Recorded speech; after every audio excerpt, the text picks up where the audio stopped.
What's up, guys? Chris and Josh here for another episode of We Got Issues. We are excited to talk about what we're going to talk about this week. Hey, I'm talking about Godzilla. It's always fun to talk about Godzilla. Yeah. And Josh has got a great book to talk about as well. I read it last night or this morning. Yeah. I can't remember which, but it was good. So I'll start right off with my book first. I have been picking up the Marvel crossover books with Godzilla, and I've read all of them so far. I think this one might have been my favorite for several different reasons. So this morning I read Godzilla versus the Avengers. In this particular entity, Josh, your Avengers are Captain America, Spider-Woman, Spider-Man, Luke Cage, Iron Man, and Wolverine. Okay. Those are your Avengers. That's who's fighting. And when the book starts, it starts after the fight's already over. So all of the Avengers are sitting, doing a debriefing with Maria Hill, who's head of S.H.I.E.L.D. And she's pretty upset at them for destroying the town that they were in because it was like one of the first Western settlements or something. And they're like, well, it's not really completely destroyed. You know how it is. So yeah, I mean, but you see them all sitting at the table. Wolverine, half of his body is completely burnt because he took a blast from Godzilla. But yeah, so we get introduced to that, and you jump on into the story, and basically they have to come in and stop a fight between Fin Fang Foom and Godzilla. Oh man. Because basically, Fin Fang Foom was upset because he said he is the king of the monsters, and Godzilla came out of nowhere claiming he was king of the monsters. So, you go with that, and, you get a little bit farther into the story as you're reading. And let me go ahead and mention the writer, David F. Walker, really great writer. And the artist, Josh, one of our friends, Georges Genty, was the artist on this book. Genty does great work. Yeah, he does really great work. He does a lot of Star Wars work, but his work in here is really good. If you're a fan of Godzilla, you love like the kaiju stuff. If you'll remember, there was a robot that showed up to help fight against the kaiju at one time called, do you remember the name of it? Was it I can't remember his name, Chris. I can see it in my head, but I can't remember it. Jet Jaguar. Yes, Jet Jaguar. So we get a Jet Jaguar in this comic, except we don't get the original Jet Jaguar. It's the either niece of the original creator of Jet Jaguar and some of her friends. They're younger, and they have created a Jet Jaguar that shows up, and let's just say it's not fully functional the way Jet Jaguar should be. So that adds to the mayhem. But yeah, a good read. I enjoyed it. George's artwork, of course, is great as always. Love seeing different interpretations of how people draw. If you're a fan of Jet Jaguar and Godzilla, Chris, they used him in the last Power Rangers Godzilla crossover. Did they? So Nice. Jet Jaguar was a part of that one as well. Nice. Well, this is book 5, I believe, of 6. And then we're going to get the last one next month. It's going to be Godzilla versus Thor. That should be a lot of fun. And then after that, they're doing a 4-issue thing called Godzilla Destroys the Marvel Universe. Nice. And I just saw, and I've got it on my pull list there as a cover for issue 3. It's pretty much Godzilla's head looking straight down from overhead. And the only thing you see, in true to form, is Wolverine with his claws up like this. It's one of the best looking covers I've seen in a long time. So yeah, so I'm super excited to read those. I mean, I'm a Godzilla fan. I'm a kaiju fan. So yeah, so that's what I read. I want to give a little shout out to the Ultimates issue. I believe it was 13. I read that this morning. There's a lot going on in there, a lot more than we probably had time to talk about. If you guys have been following this story for the Ultimate Universe, there is a ton of different books and things happening, but I got the news this week, Josh. Issue 24 is it. Is it? Is it for all the books except for Ultimate Wolverine? It will be issue 12. Okay. The whole predication of this story has been the Maker's return. Right. And so the Maker is going to return somewhere around issue, I don't know, issue 20, 21. So it's all going to end at 24. So basically, you've got 2 years worth of comics right there. If you think about it, because they came out once a month, they do run monthly. So you'll get a year of Wolverine and 2 years of Ultimate Spider-Man, Ultimate Black Panther, Ultimate X-Men, and the Ultimates. So I'm wondering if they're going to close the Ultimate Universe or they're going to reboot it. I don't know what they're going to do yet. I know they just announced, well, they didn't just announce, they actually started putting out a 4-issue run. It's an incursion run. Yep. And Miles Morales has actually showed up. He's looking for his sister, who got the card that the Maker originally gave him. So he's trying to find her. I read the first book, and he interacted with Peter and Richard Parker. Okay. Which, if you haven't been reading Ultimate Spider-Man. Richard is actually has part of Spider-Man's suit as well. It's a black suit. So Miles immediately calls him Venom because, the black suit is Venom. Yep. But they've been working together in tandem as father and son. So you've got Richard and Peter, a Spider-Man, and a black suit Spider-Man working together. Dare I say Venom? It has the properties of a Venom symbiote, but they haven't gone so far as to call him Venom. So, yeah, so that's really good. I think the first run of that is out in trade, if not the second. Yep, I know the first is out. Yeah, if you haven't read that yet, go pick it up. It's a little bit harder to grab the singles now. I think the first issue might be around $50 if you're getting a first print. So... now, Chris, I had a question for you on that Godzilla versus the Avengers. Is there a reason why they chose those characters they chose? I don't know if they did or not. I mean, they worked together well. I mean, it was fun to see them working together. Spider-Man was like trying to web up Fin Fang Foom, and he got him stuck, and he's like, "Hey, Spider-Woman, can you help me?" And she's like, "How many times I gotta tell you, I can't shoot webs?" So... So more or less story mode. They were going for the story with those characters. More or less story mode. It worked. The Avengers are interchangeable. Yeah, you can use whoever. I mean, it's we've got the whole Marvel universe. At some point in time, just about everybody's been an Avenger. So yeah, it's what worked. So why not? Yeah, and I wonder if that's maybe the artist and the writer picking the characters they wanted to use. That could be. A lot of times that could be the way they built the team. Because if you think about it, and I didn't notice in here, I didn't see any reference to it. Spider-Man doesn't make any reference to actually have fought Godzilla before, and we've already had a Godzilla versus Spider-Man, so I think each story kind of stands on its own. I got you. So. All right, well, Chris, you talked a little bit about the Ultimate Universe. I'm ready to move into the Absolute Universe. My book this week is Absolute Flash number 4. Absolutely great story. I love the fact that all the other Absolute heroes are adults, but we're getting Wally West Flash as a teenager. Yeah. And it's a compelling story the way they've done it. Issue 4 is written by Jeff Lemire and art is by A.L. Kaplan. They have done some amazing work.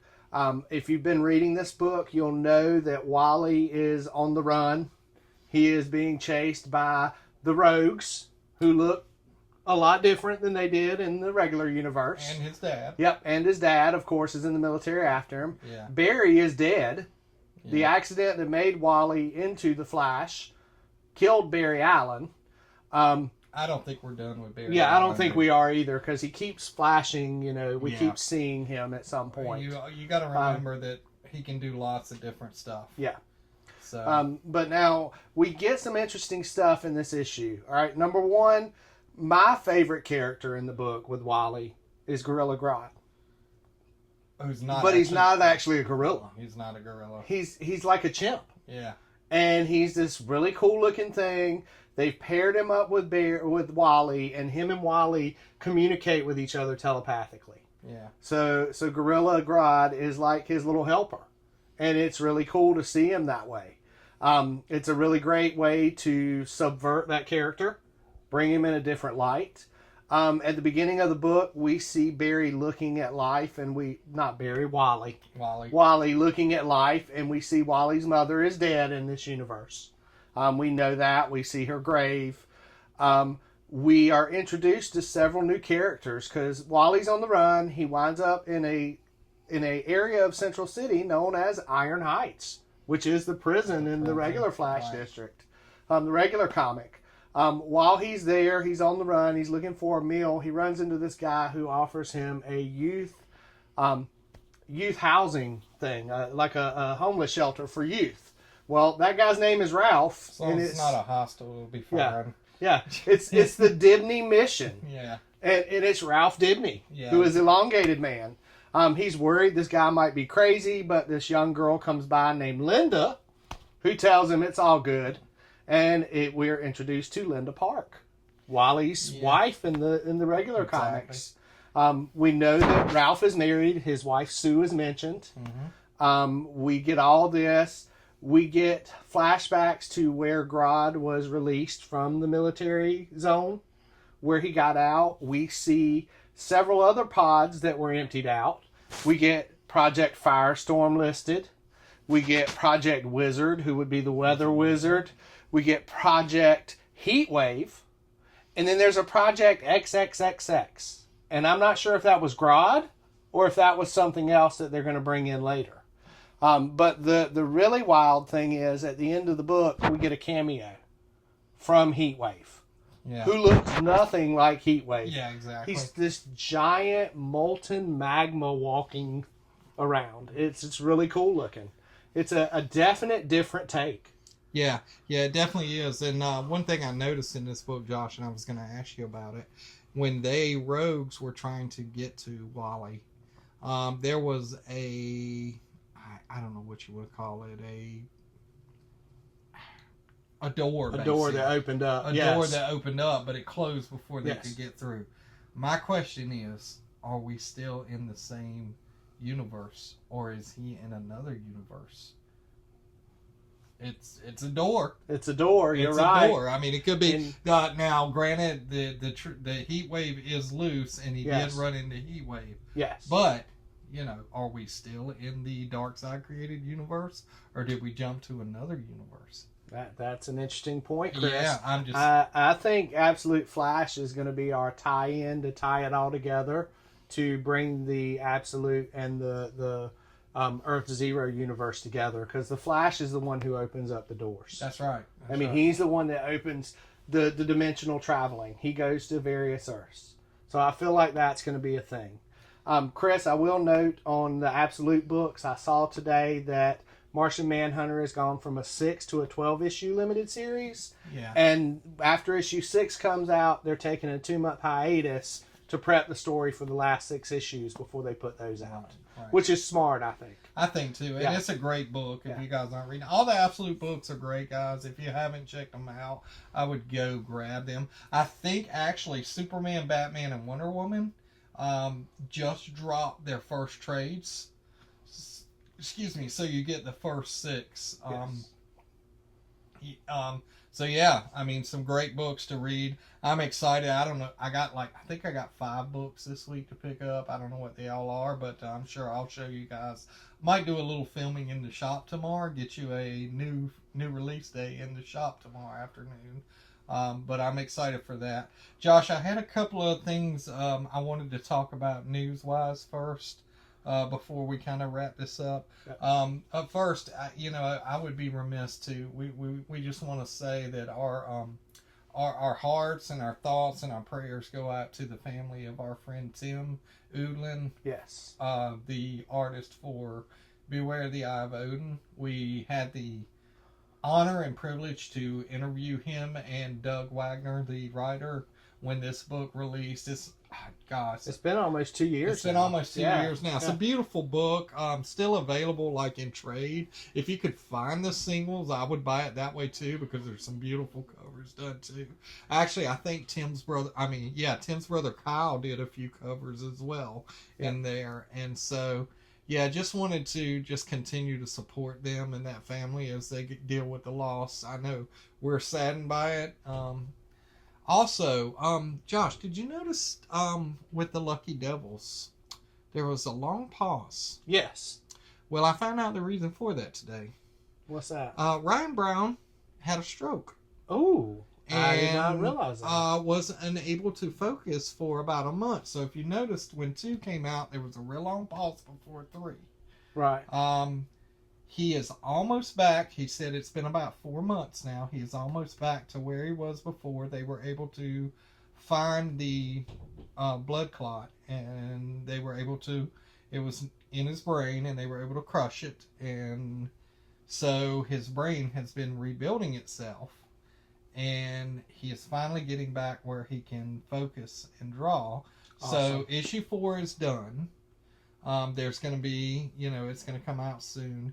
And issue 5 and 6 is going to have a stagger where you have a month, then issue 5, a month, and then issue 6 to give him time to recover completely, to make sure he gives us his That's best understandable. work. And it's very understandable. Yeah. So if you guys didn't know that, if you're friends or if you follow Ryan on any of your social media, send him some love, dude. I'm glad to hear he's doing better. Yeah, absolutely, because he's one of our favorite artists. He's done some really great stuff. Obviously, 8 Billion Genies was a massive hit, and now the Lucky Devils, I really love that one as well. So yeah. So that's all the comic news we have this week. On the convention front, we got a few things to talk about. First being, first of all, Chris, Heroes Con. Yeah. I gotta say a big shout out to all our friends. I watched the video you put up this morning. Potsy and Angela and all them saying hey to us and how much they missed us. Yeah. I hated we didn't get to go to Heroes Con this year. Hopefully next year, guys. Yeah, it was so nice to see everybody. Yeah, we missed it, and we love our friends. We wouldn't be who we are without our friends. I mean, we called our con Friends of the Brothers Lloyd Comic Con because that's our friends. And so, we're happy to see them doing well. And also, I've got a few irons in the fire about getting us some Dreadmut hats, because I wanted one of those Dreadmut hats Potsy was wearing. So yeah, I thought it was pretty sweet. But yeah, so the next thing we've got coming up is July 13th. We will be in Roanoke Rapids, North Carolina at Fairwood Lanes. It's on a Sunday. It's from 1 to 6. We'll be set up there for the... what do they call that thing? The Fort Day Bash or something like that. It is a convention / benefit show.